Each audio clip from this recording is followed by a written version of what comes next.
गजेंद्र मोक्ष भक्ति और उद्धार की कथा। त्रिकूट पर्वत की तलहटी में घना सुंदर वन था। उसी वन में एक विशाल सरोवर के पास हाथियों का एक बड़ा झुंड रहता था। उस झुंड का राजा था गजेंद्र, विशाल शरीर वाला, तेजस्वी, बुद्धिमान और सबसे बढ़कर भगवान विष्णु का परम भक्त। हर सुबह गजेंद्र अपने परिवार को लेकर सरोवर की ओर जाता, स्वच्छ जल पीता और प्रकृति के बीच आनंदित होकर भगवान को मन ही मन प्रणाम करता। उसका हृदय सरल और भक्तिभाव से भरा था। एक दिन दोपहर के समय गजेंद्र अपने झुंड के साथ सरोवर में उतरकर पानी पी रहा था। उसी समय सरोवर की गहराई में छिपा हुआ एक भयानक मगरमच्छ ग्राह अचानक बिजली की तरह बाहर निकला और गजेंद्र के पैर को जकड़ लिया। गजेंद्र ने अपनी पूरी शक्ति लगा दी। वो पानी से बाहर निकलने की कोशिश करता, मगरमच्छ उसे और गहराई में खींचता।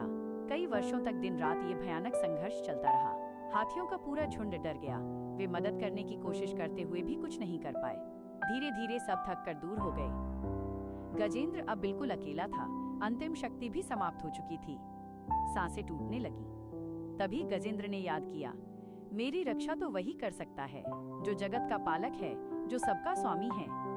अपनी सूंड उठाकर अंतिम साहस के साथ उसने एक कमल का फूल तोड़ा और आकाश की ओर उठाते हुए पुकारा, नारायण, मेरे प्रभु, अब मुझे बचाइए।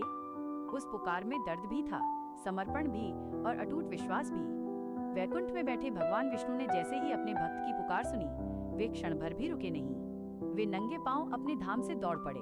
देवताओं ने उन्हें रोका नहीं, बल्कि उनके मार्ग से हट गए। ये वो पुकार थी जिसे स्वयं भगवान भी अनसुना नहीं कर सकते थे। भगवान विष्णु सरोवर के पास पहुंचे और बिना विलंब किए अपने तेजस्वी सुदर्शन चक्र को आदेश दिया। चक्र बिजली की तरह घूमता हुआ गया और देखते ही देखते उस मगरमच्छ का संहार कर दिया। गजेंद्र मुक्त हो गया। वह भगवान के चरणों में गिर पड़ा।